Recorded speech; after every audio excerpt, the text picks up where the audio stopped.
All right, good morning, everybody. I am live here from my kitchen where you can see into my backyard, where even though it is a very dreary day here in upstate in Western New York, the birds are singing like crazy, and there is a lot of migration activity going on. So definitely want to make sure that I give you guys an update about some of the things that are rolling in, share some of your photos. As always, you can say hi in the comments. If you've got sightings, absolutely throw those in there too, especially as we are right in migration season. There is a lot going on in my backyard here. Just this morning, I've seen chipping sparrow and white-throated sparrow and white-crowned sparrow, and they are all singing like crazy. The orioles are here, the grosbeaks are here, so it is an exciting time.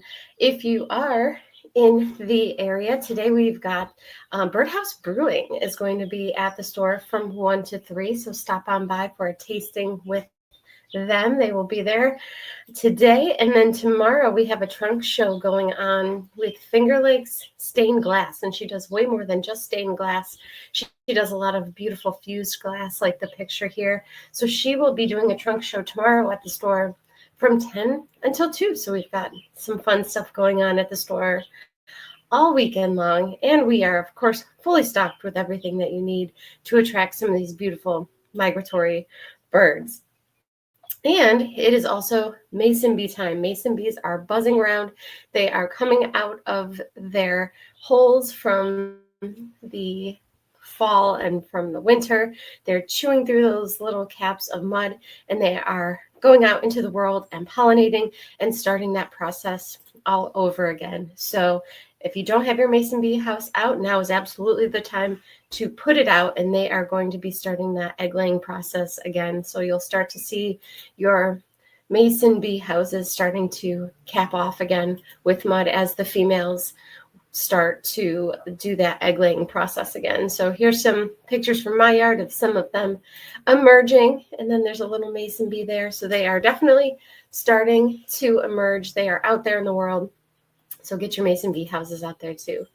As far as migration forecasts go, the storms that we're experiencing are causing a little bit of a delay, I would say, with migration. But that being said, we've had a really good week for migration, and the forecasts all week have been very, very strong. The forecast from last night going into today was pretty good, with over 250 million birds being predicted to be flowing through the United States. And you can see where they are really flowing through at the moment on the East Coast. There's a lot of activity happening, some pretty good migration there. And predicted tonight going into tomorrow, you can see not a lot of activity, at least where I am in Western New York, but in the center of the U.S., there's a lot of activity going on there. And then it'll only get stronger as we go on through the week. So something to keep an eye on as we go through the week. More and more birds are going to continue to flow in. So don't be discouraged if you haven't seen things like the orioles or the hummingbirds yet, because they are just starting to flow in. So orioles, people have been starting to see. They've been here for about a week, a little bit longer than that. I just had my first one that I saw, 2 days ago? I think it was on Thursday. I happened to see one, and or no, it was just yesterday. I got my first one, and then I had another one out in the backyard this morning. So they are just starting to roll in. So don't be discouraged if you haven't seen them yet. Keep that jelly full. Keep those oranges out, and you might just be rewarded with an oriole. And you guys have been sending in your oriole photos. Here's some pictures that Patricia sent in of the male and also the female oriole. So look for both of them at your feeders. Here's a photo that was sent in by Anne from her Beak View camera of a Baltimore oriole checking things out. And which is also exciting is we have more than just Baltimore oriole in this area. We also have what's called an orchard oriole, which is a darker color. And these will sometimes come to feeders too. And yesterday, of course, while I wasn't home, my haiku box, which is constantly listening to all the birds in my backyard and giving me updates and notifications about what's passing in and passing through and what it hears, picked up an orchard oriole. So I just may have had one myself in my backyard yesterday. And the last thing before that I picked up was the rose-breasted grosbeak, which I also had yesterday morning for the first time of the season. So I'm hoping that was the case, and I've got my eye out for that orchard oriole. So keep an eye out for that. Not only might you see the Baltimore orioles, but the orchard orioles. And to attract the orioles, there's different foods that they'll eat. They will eat suet, especially the orange-flavored suet. Oranges, you can just cut an orange in half and spear it onto your oriole feeder, and they love that citrus, especially as they're migrating in to the area. They'll drink nectar like a hummingbird will, but then the thing that they really, really love the most is jelly. And we are fully stocked with birdberry jelly, which is a mix of grape and blackberry, and doesn't have any kind of artificial sweeteners or dyes or anything like that. So, it's totally safe for the birds, and that is what they are coming to right now in my feeder in the backyard. So they are loving it. And then as the season goes on, if you're not feeding mealworms now at the moment, you might want to consider doing that about a month from now, maybe a month and a half, once their nestlings have hatched. So once they're in that nest, in that nestling phase, they will eat lots of insects. So putting some mealworms out can really help to encourage orioles to keep coming to your yard all summer long. So we do have a whole bunch of different feeders for the orioles. And not only might you get orioles, Baltimore orioles, orchard orioles, you might get things like gray catbird. We're getting reports of gray catbird coming to backyard feeders, especially oriole feeders, but you never know. You might see them coming to your suet feeder as well, like this photo sent in by Peggy. And there's also, in that same family as the catbirds, the mockingbirds, which will sometimes come to the oriole feeders as well. But then what about the hummingbirds? Just over the past couple days, people are starting to report hummingbirds coming back. Just heard some more reports this morning from some of the staff that they've gotten their first hummingbird of the season today. So they are just starting to roll in. Usually it's about the 4th and 5th of May that they're starting, that the reports start. So we're right on track. We're maybe a little bit early, but the hummingbirds are definitely coming back. So get your feeders out. We have all kinds of different hummingbird feeders and the nectars. We've got the ready-to-use nectar. We've got the nectars that you can just add water to, that are the concentrates, or you can make your own nectar using sugar and water. And the recipe is 1 part sugar to 4 parts water. So you want to boil that water, mix in the sugar, and you're good to go. And then we do always talk about keeping hummingbird feeders separate from your other feeders because they are so territorial. It's always a good thing to keep them separate. And we have just simple little poles you can stick in the ground, and you can put them anywhere in your yard to help with that if you're looking for some way to keep your hummingbird feeders separate. It doesn't have to be a whole big elaborate pole setup. We have just these simple little poles you can stake in the ground to keep it separate. You might even want to keep your oriole feeders separate too, just because they can be a little skittish. And so I always keep my oriole stations separate so they can kind of eat in peace and not have to worry about getting bullied by the other birds that are coming to the seed feeders. So we have all of that kind of stuff in stock, including the feeder accessories like the weather guards, which on a day like today come in very handy. They help make sure that the jelly, especially in the oriole feeders, does not get washed away. So you can always add these to the top of your oriole feeder. We have the ant moats that you fill with water to keep the ants from crawling down to the nectar or the jelly of the feeder, which especially as the season goes on, there's more and more ants out there. And so this is a fabulous accessory that you'll probably want to add to your nectar and jelly feeders. And don't be surprised if you see this kind of behavior. I see this in the backyard quite often, not with pine siskin like this photo that Bob sent in, but with my goldfinches. We'll use the ant moats as little bird baths. So it's kind of like a dual purpose type of thing. We also have gel to keep ants from climbing up the pole if you don't want to use an ant moat or you don't have an ant moat. We've got this gel that the ants won't cross the barrier for. It smells kind of like cinnamon, and ants don't like that smell. And so it'll create a barrier to keep them from climbing up your pole and getting to your feeders. We also have the nectar defender to keep the nectar fresh longer. So you add just a little bit of this to your nectar, and instead of having to change it out every few days, this makes it so you only have to change it out every, say, 7 or 10 days, which is really nice. So we have all of this in stock at the store, including bee guards like this to keep bees from getting into your nectar feeders. But the hummingbirds and orioles can poke right through these accessories with their beak.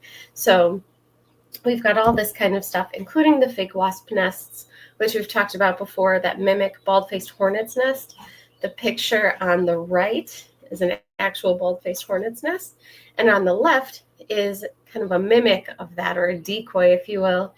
And the idea with these are, because bald-faced hornets are so territorial and so nasty, if other bees and wasps see that there is a colony of them or a hive of them nearby, they tend to go elsewhere. So this helps mimic that.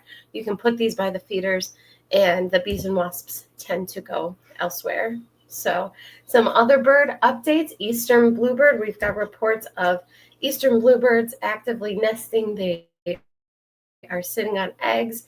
Haven't heard any reports yet of the eggs hatching and the nestlings inside the house, being inside the houses, but it's only a matter of time. If they haven't already started to hatch, they will soon. And bluebirds can have up to 3 broods a year, so it's not too late to put out any kind of birdhouses.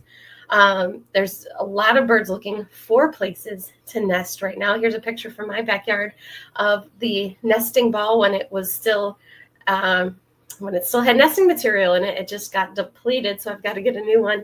Here's a chickadee here that is stuffing its little beak with nesting material. So we're hearing reports of chickadees and wrens, of course sparrows, looking for places to nest. So again, it's still not too late to put out a house, but definitely get those houses out soon to attract some of these nesting birds. Rose-breasted grosbeak, we're getting lots of reports about them. I just had one for the first time yesterday back here in my backyard, coming to my safflower seed vlog. Really, really exciting. They come to that every year. They absolutely love the safflower, and the other birds don't eat it as fast. So I know I always have something set aside for those grosbeaks. So we are getting pictures sent in of the different grosbeaks. You guys are really great at sending in your photos, so we appreciate that. But they are definitely widespread throughout the area right now, both the male and female. Here's a picture sent in by Elizabeth P., who says, they're here, spotted at my feeder 5-2 in the Oak Hill area, along with the Baltimore Orioles. So you can see at the top of the shepherd's hook there is a rose-breasted grosbeak, and then off to the side, off to the left, there's an oriole sitting there on the feeder also. So I had the same kind of thing going on yesterday in my backyard, both the rose-breasted grosbeak and the oriole at the same time, which was really exciting. Also be on the lookout for birds like indigo bunting. Patricia sent in this photo, which is really awesome, of a beautiful male indigo bunting eating from her flipper feeder. Indigo buntings will come to seed feeders, so they'll eat things like the sunflower and the sunflower hearts. They also eat a lot of little seeds, so they'll sometimes come to finch feeders to eat things like Niger, or if you've got our finch mix, that's Niger and ground up sunflower hearts. They absolutely love that. And they'll eat millet too. So it's hard to tell what the indigo bunting is eating in this photo. It could be the millet, it could be a sunflower heart, could be even a piece of a peanut. It's hard to tell, but they will come to feeders. So keep an eye out for these beautiful birds, because they are just migrating in as well. Other types of sparrows, you probably have house sparrows if you are feeding birds and you've got your bird feeders out. Keep an eye out for these little sparrows called chipping sparrows. They're smaller than your house sparrow. I just had one back here earlier on today. They've got the chestnut colored cap on the top of their head and that black streak that goes through their eye, and they are definitely around, as well as white-throated sparrows. I've never had more white-throated sparrows in my yard than this year over the past couple of days, and they are singing like crazy. There's some singing right now, both white-throated sparrow and white-crowned sparrow. White-crowned sparrow being quite a bit bigger than the white-throated sparrow and the house sparrow and chipping sparrow. They're very gray in color with that black and white streaking on the top of their head, whereas the white-throated sparrow, you tend to be able to see that white patch on their throat. They've got the streaking on the top of their head as well, and then that little yellow dot between their eye and their bill. They're not always as brightly colored as this. Some of them are more of a muted kind of brown color, but they usually will have some kind of a white on their throat and the striping on the top of their head. So many white-throated sparrows are out there right now, and white-crowned sparrow. And then getting to some of these other migrants you might see hopping around in plants in your backyard. These aren't going to be necessarily birds that'll come to feeders, but you might see them coming to your bird bath, or like I said, hopping around in your trees and shrubs, or singing. If you've got your Merlin app out and you're trying to identify the birds that are calling in your backyard, don't be surprised if you start picking up birds like ruby-crowned kinglet. I've been seeing so many ruby-crowned kinglets around. You don't always get to see that little flare of red on the top of their head, but they are a small, kind of grayish colored bird with not a full eye ring, what's called a broken eye ring, but they've got some framing almost around their eye, like a little white circle around their eye. And they've got little yellowish spots on their wings. So lots of ruby-crowned kinglet. Brown creeper, been seeing brown creeper creeping up trees, even in my backyard. Been seeing some brown creeper out there. And then warblers. There's definitely warblers rolling in every day. More and more reports of warblers. This is one you can definitely see in your backyard. Really common bird called the yellow-rumped warbler. Has a black mask on its face, and it has yellow patches on the side of its body, on its rump area, on its back, and then on the top of its head as well. So a ton of yellow-rumped warbler have been spotted around the area. Now's a great time to look for them. They'll be here all summer long. Also look for black and white warbler. We've got reports of them rolling in. That's this stripy bird here sitting on the branch. There's a more close-up photo of it. These are also known to creep around on trees, on the sides of trees. So if you see something flying around and creeping around on a tree that's not a nuthatch, it's not a brown creeper, could very well be one of these black and white warblers. And then palm warblers, it's an early migrator coming through the area. Lots of palm warblers have been spotted. Here's some more photos. They're a yellowish warbler with a chestnut-colored cap on the top of their head. So lots of palm warblers are flowing through. And then yellow warblers. Just this week I started hearing some yellow warblers, and you guys have been sending photos of them in as well. Very yellow with a lot of them will have streaking, kind of a chestnut-colored streaking on their breast. So yellow warblers are coming into. And then there's magnolia warbler. This photo was sent in by Walter of this magnolia warbler. It looks kind of like that yellow-rumped warbler, but it almost looks like they've got a necklace on. So they've got black around their neck, and it goes into streaks that go down their breast. Beautiful bird. Magnolia warblers are rolling in, and the black-throated blue warblers also. So very bluish colored warbler with black all over its face, also flowing through this week. So thank you guys for watching today. Like I said, it is definitely in the heat of migration season. Stop in the store today, say hi, pick out some stuff that is great for your migrating birds. We've got everything that they could need, everything you could need to attract them to your backyard. And we'll be back on Tuesday with another broadcast where we will give you an update about probably even more birds that have flown in over the past couple of days. And as always, you can send in your photos to us. You can either email them over, you can send them on Facebook or Instagram. So you can absolutely share your photos with us. And this is our email address right here, info@thebirdhouseny.com. So definitely share your photos with us. So thank you guys again for watching. The birds are going crazy in my backyard. Oh, and the rose-breasted grosbeak is back. So what a way to end the broadcast. There's a lot of action going on. So definitely share with us your sightings as well. Thanks again for watching, and we'll be back on Tuesday with another broadcast. Bye-bye.